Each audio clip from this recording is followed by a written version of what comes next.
윤석열 대통령이 시정연설에 불참하면서 여권 내에서도 비판이 나왔던 그날 바로 어제였습니다. 그런데 어젯밤에 윤 대통령이 7일 모레 대국민 담화와 기자회견을 연다고 갑자기 발표했습니다. 일단 기자회견 때 대통령이 얼마나 전향적인 입장을 내느냐에 따라서 여론도 많이 움직이겠지만요. 그 전에 먼저요. 왜 갑자기 심야에 이 기자회견을 하기로 결정했을까? 그 막전막후가 먼저 궁금해졌습니다. 저도 어제 우리 당에서도 이런저런 말씀들이 계셔서 제가 어제 대통령실에 다녀왔습니다. 당초에 11월 말경 이야기가 나와서 그보다는 훨씬 이런 시점이면 좋겠고 가급적 해외 순방 전에 그런 기회를 가지시면은 여러 상황에 관해서 아마 국정에 대한 이해도 등등도 더 높아지지 않을까. 저는 몰랐습니다. 저는 언론에 보도될 즈음에 전달받았습니다. 그건 제가 정확히 잘 알지를 못합니다. 여러분 알린 시점 아마 거기에 멀지 않은 시점에 최종 확정해서 언론에 공개한 거로 그렇게 이해하고 있습니다. 정확한 것은 대통령실로 취재를 해보시죠.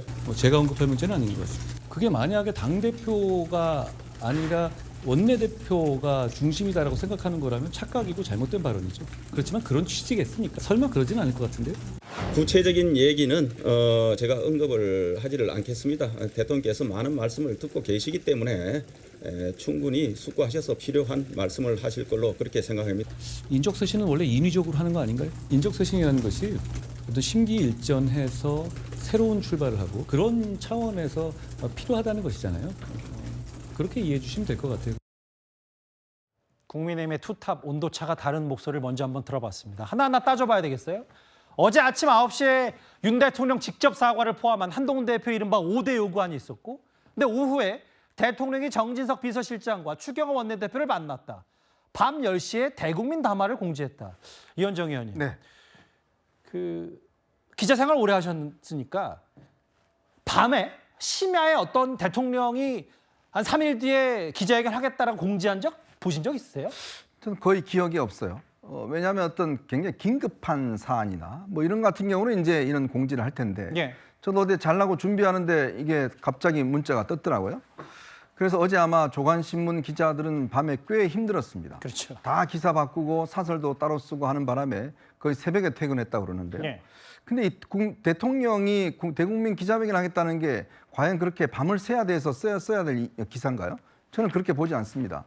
정상적인 과정을 거쳐서 뭐 오늘 오전에라도 비서실장이나 홍보수석이 이거를 발표하면 될 문제인데 예. 왜 갑작스럽게 어젯밤에 이렇게 결정을 내렸을까? 저는 굉장히 좀 즉흥적이다는 느낌들이 많이 듭니다. 그건 뭐냐면 지난주에 국정감사가 있을 때 정진석 비서실장은 뭐라고 그랬냐면 대통령이 조만간 이제 APEC과 G20위에서 페루로 출장을 갑니다. 자, 그거 외교 일정 다 끝난 다음에 이달 말에 하겠다라고 이야기를 했어요. 예. 근데 어땠습니까? 지난주에 지지율이 10%대로 떨어지고 한동훈 대표가 침묵하면서 월요일 날 입장을 발표하고 굉장히 긴박하게 움직여 갔잖아요. 예. 저는 그 정도 상황이라 그러면 상식이 있는 저는 참모들이라면 대통령이 큰일 났습니다. 예. 지금 이 지지율 10% 떨어지고 지금 이거 빨리 입장을 좀 발표해야 되겠습니다. 라고 하는 게 상식일 텐데 예. 뭐 이달 말에 하겠다? 지금 시간이 여유가 있나요? 자, 그런 어떤 판단부터 제가 볼 때는 잘못이라고 보는데 예. 그렇다면 대통령도 그런 판단을 하겠죠. 근데 이걸 갑자기 추경호 원내대표가 이야기한다고 해서 정진석 실장이 이야기한다고 해서 대통령의 생각이 바뀐다? 저는 조금 의아스러운 측면이 있었어요. 또 거기에다 끝장 토론을 하겠다? 저는 그런 면을 이렇게 유출해보면 예. 대통령이 이걸 지금 국민들이 원하는 핵심, 즉 김건희 여사 관련된 문제에 대해서 전향적인 입장을 표명하기보다는 예. 스스로가 이 변명을 어떤 변명이라보다는 스스로가 이 입장을 표명하기 위해서 예. 그러니까 지금 끝장 토론하는 건 그겁니다. 국민들이 필요한 거는 긴 토론이 필요한 게 아니에요. 대통령이 국민들이 듣고 싶은 이야기를 하느냐의 문제거든요. 예. 그러면 그걸 해야 되면 시간은 짧을 수도 있습니다. 근데 끝장 토론을 하겠다는 건 나는 옳다. 나는 옳고 한동훈 대표가 제기한 문제 이거 옳지 않다. 내가 그래서 끝을 보면서 설명하겠다라는 투로 저는 느껴서 과연 이게 대통령이 정말 여론을 받아들이는 그런 기자회견이보다는 본인의 입장을 좀 더 장황하게 설명하기 위한 그런 기자회견이 아닌가라는 그런 우려가 있습니다. 물론 뭐 예단할 수는 없고 이현정 의원 지적처럼 물론 뚜껑은 열어봐야 되겠습니다만 뭐 끝장 토론하는 형식 자체가 명태균 씨를 언제까지 연락했고 언제 끊었냐 혹은 여론조사 좋은 여론조사 받는 대가로 공천 줬냐 이런 것들은 간명한 해명이 필요한데 뭐 길이가 중요한 거 아니다 이 말씀하신 것 같아요. 대표와 원내대표가 뭐 추경호 원내대표도 같고 패싱 논란 왜 한 대표가 몰랐냐 이런 부분까지는 일단 접어두더라도 정진석 실장과 한동훈 대표의 과거 목소리를 들어볼 필요가 있습니다. 한번 듣고 와서 관련 얘기를 나눠보도록 하겠습니다. 수도권의 한 의원은 이런 얘기했네요. 담화문이든 대국민 성명이든 발표해야 한다. 이젠 대통령께서 직접 설명해야 한다. 이런 말씀도 하셨어요. 그런 기회가 있으실 걸로 전망됩니다. 11월 10일이 임기 반환점을 맞는 시점 아니겠습니까? 그래서 국민과의 소통 기회를 어떤 형태로든지 갖게 될 것으로 예상하고 있습니다. 대통령과 영부인이 정치 브로커와 소통한 녹음과 문자가 공개된 것은 그 자체로 국민들께 대단히 죄송스러운 일입니다. 독단적인 국정 운영에 대한 국민의 반감이 커졌다는 점을 아프지만 인정하지 않을 수 없습니다. 대통령실 내부 사정 잘 하시니까 김기현 부대변인께 제가 질문을 드리고 싶은 게 뭐냐면 대통령실 얘기는 임기 반환점, 순방전 국민께 말씀드렸다면 좋겠다고 건의했는데 참모들의 의견을 수용했다. 근데 앞서 한동훈 대표도 여러 가지 얘기를 했고 독단적인 국정 운영. 정진석 실장도 국정감사 때 뭐 할 거다 조만간. 근데 제가 보기에 따라선 한동훈 대표의 그 5대 요구 때문에 한 게 아니라 친윤들이 설득했기 때문에 움직였다. 표면적으로 그렇게 들리는 부분도 있어서 어떻게 받아들이세요? 그러니까 소위 말해서 한동훈 대표가 얘기한 거에 대해서 떠밀리듯이 뭔가 입장을 내지는 않겠다. 예. 그런 쪽의 해석도 가능하지만 예. 한편으로 본다면 한동훈 대표는 어제 공개적으로 대통령실의 어떤 변화, 입장을 촉구하지 않았습니까? 근데 그 과정에서 우리가 알기로는 시점이 순방을 갔다 온 다음에 11월 말 정도에 이뤄진다. 그 얘기가 이제 들렸을 때 많은 사람들이 이게 그때까지 해선 될 문제가 아니다. 빨리 해야 된다. 그런 공감대가 저는 있었다고 봐고요.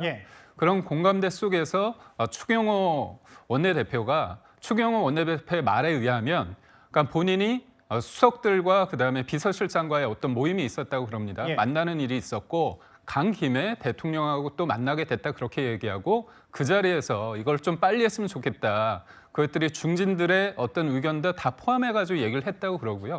그렇다면 이게 뭐 소위 말해서 한동훈 대표가 알고 있는 상태에서 갔으면 더 자연스러울 텐데 모르고 한 부분에 있어서는 지적은 나올 수 있지만 한편으로는 추경호 원내대표의 어떤 요구 때문에 이게 기자회견이나 담화가 빨리 이루어진다고 한다면 큰 틀에서 봤을 때는 다행스러운 일이 아닐까. 당의 목소리를 들었다 이 말씀을 하시는 거네요? 그렇습니다. 그런 관점에서 볼 때는 이거를 세부적으로 패싱이다, 패싱 아니다 이런 식으로 조금 가는 거는 크게 문제가 저는 좀 안 될 것 같지 않나 그런 생각을 해봅니다. 근데 저 자막에도 잠깐 나왔지만 그러네요. 제가 든 생각은 추경호 원내대표가 용산을 되게 자주 가는 편인 것 같아요. 왜냐하면 독대 끝나고도 이제 한동훈 대표 간 이후에 추경호 원내대표 안찬을 했고 계획된 면담이 아니었지만 자연스럽게 실장과 수석 있는 자리에 빨리 소통했으면 좋겠다라고 윤 대통령이 전격적으로 받아들였다는 건 그만큼 한동훈 대표의 이른바 5대 요구와는 관계없는 내용이 일단 기자회견에 나올 가능성도 있는 거다. 이렇게 보면 되는 겁니까?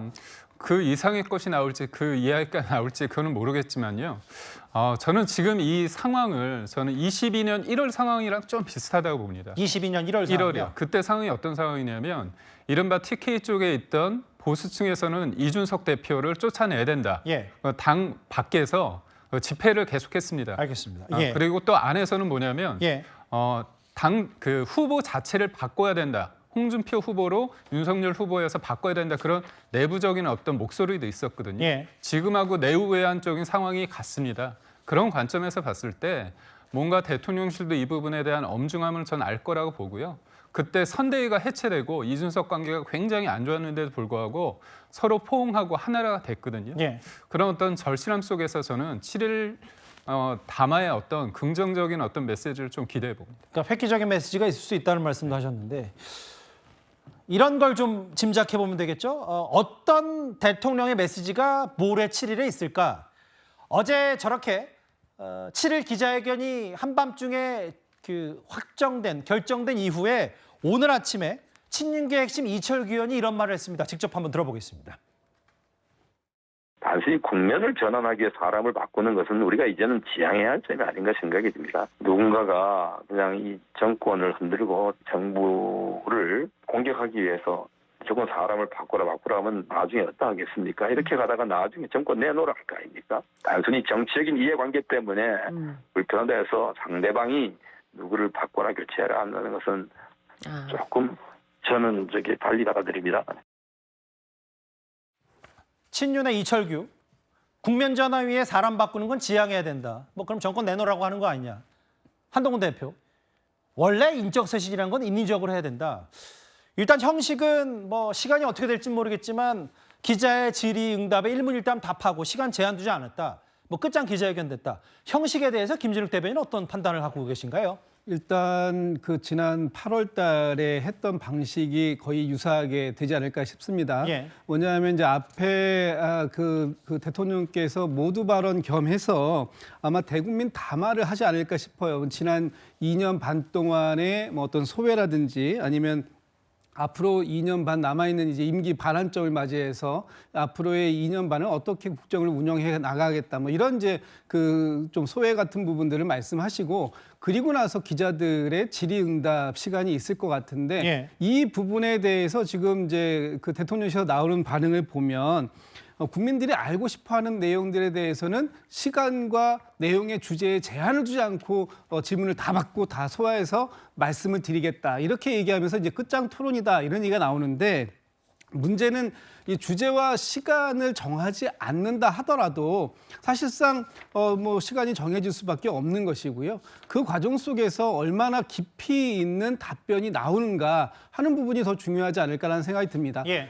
지난 그 검찰이 김건희 여사의 도이치모터스 주가 조작 의혹에 대한 그 불기소 처분을 하면서 그 이유를 기자분들께 약 4시간에 걸쳐서 설명하고 질의응답을 받았거든요. 예. 아마 그렇게까지는 가지 않을 거라고 예상이 됩니다만 그럼에도 불구하고 언론인들이 국민을 대신해서 질문하는 많은 내용들, 특히 김건희 여사의 관련된 내용들에 대한 질문에 어떤 답변이 나올지 그 부분에 대해서 아마 모든 언론들이 국민들과 함께 관심을 기울이지 않을까 싶습니다. 그러니까 일문일답 하겠고 모든 사안의 소상히 설명드릴 얘기. 다만 아마 기자들은 많이 이런 걸 물을 거예요. 명태균 씨와의 관계, 김영선 전 의원 공천 개입 여부 이런 거에 많이 집중이 될 텐데 일단 주제 제한 없이 질의응답 하겠다는 게 대통령실의 공식 입장입니다. 그런데요, 한동훈 대표와 가까운 쪽에선 지난 총선 직전 대국민 담화 때처럼 그런 흐름의 기자회견이 돼서는 안 된다. 이렇게 먼저 얘기를 하고 있습니다. 지난번에 총선 때 그 의대 정원 문제와 관련해서 4월 1일 날 대통령의 담화 발표가 있지 않았습니까? 정부는 확실한 근거를 갖고 충분한 논의를 거쳐 2,000명 의대 정원 증원을 결정했습니다. 더 타당하고 합리적인 방안을 가져온다면 얼마든지 논의할 수 있습니다. 그때 당시에 한동훈 비상대책위원장이었는데 그 전날 밤에 그 원고가 온 걸로 알고 있어요. 그래서 한동훈 비상대책위원장이 이런 식이면 저는 비상대책위원장 못합니다라고 강력하게 항의했던 걸로 알고 있고요. 그러니까 자화자찬적인 메시지는 하시면 안 될 것 같아요. 국민들에 대한 진솔한 사과가 필요하다고 생각해요. 지난 총선 직전에 한 대표가 의결을 냈던 것들이 반영이 잘 안 됐다는 게 김재영 최고위원 얘기이기 때문에 이현정 의원님. 네. 자화자찬 메시지 말고 사과를 넣어야 된다. 그러면 대통령 입장에서는 사과는 기본값이고 뭔가 전향적인 메시지를 넣는다면 어느 정도 우리가 예상을 할 수 있는 거예요? 글쎄요. 저는 뭐 그거는 이미 다 답이 나와 있는 게 아닌가 싶습니다. 지금 뭐 많은 언론들과 많은 주장들이 나와 있고 예. 뭐 끝장 토론하겠다? 그는요 지금 뭐 언론들이 다 질문했습니다. 문제는 답변을 하는 게 지금 중요한 거거든요. 예. 지금 대통령이 질문 받는 게 중요한 게 아닙니다. 이미 질문은 다 던져놨어요. 그러면 그거에 대한 대통령의 지금 답변을 국민이 듣고 싶은 거는 대통령의 답변이에요. 근데 지금 대통령실의 태도는 질문해봐. 우리가 뭐 못할 게 뭐 있어. 이런 식의 지금 태도라고 그러면 좀 전에 보셨던 의대증원 같은 문제도 당시에 결국은 2,000명 고소했지 않습니까? 근데 그 바로 몇 시간 뒤에 홍보수석과 정책실장이 그 고소하는 거 아니다라고 또 언론 나가서 또 다른 이야기를 했어요. 그러니까 그런 식의 이야기가 되면 효과도 아무것도 없고 결국 저 어정담화 때문에 결국 총선에서 패배했다라는 그런 이야기가 나오지 않습니까? 마찬가지예요. 지금 이게 정말 제가 볼 때는 이제 거의 별로 남아있지 않는 그런 기회라고 보는데 예. 굉장히 중요한 기회입니다. 이 중요한 기회에 또다시 대통령이 나는 잘못한 거고 혹시 잘못한 거 있으면 지적해 주세요. 예. 그다음에 잘못한 거 있으면 저 이름 적어 주세요. 라고 이야기를 한다고 그러면 이거 아마 오히려 국민들은 더 이 분노를 느낄 수밖에 없어요. 즉 이미 문제는 던져놨습니다. 예. 자, 김건희 여사에 대한 활동을 어떻게 지금 그럼 할 것인지, 그다음에 특별감찰관 문제, 그다음에 인적 쇄신 어떻게 할 것인지, 인적 쇄신 인위적으로 안 하겠다고 이야기하는데요. 대통령 지지율이 10%대에 있는데 참모들이 우리 잘못 없다라고 있는 게 말이 되겠습니까? 내각이 잘못 없다고 이야기가 말이 되겠어요? 그 자체만으로 이미 인적 쇄신 대상입니다. 어떻게 대통령 지지율을 10%대에 둔다는 게 참모들이 아무 잘못이 없다, 내각의 장관이 아무 장관이 없다, 우리는 교체되지 않는다, 그런 이야기를 할 수 있습니까? 예. 그 자체로 이미 이거는 교체 대상이에요. 자, 그런데도 불구하고 교체를 안 하겠다는 거 아니겠습니까? 그렇다면 제가 볼 때는 기대할 건 별로 없죠. 자, 그렇기 때문에 예. 지금 이날에 지금 7일 날 이 회담은 지난번 똑같은 패턴에, 즉 대통령은 나 잘못한 거 없는데 더 잘못한 걸 지적해 주세요 라고 이야기할 게 아니라 제가 이런 부분들을 잘못했고 이런 부분에 대해 개선하겠습니다 라는 이야기를 해야지 또다시 질문 다 해봐 나는 다 답변할 수 있어 라는 태도면 안 된다는 겁니다. 그러니까 4대 개혁에 일관된 용산 대통령실 메시지를 이게 홍보가 잘 안 돼서 여론의 질타를 받는 거 아니야, 이런 취지가 아니라 뭔가 전향적인 획기적인 사과가 필요하다.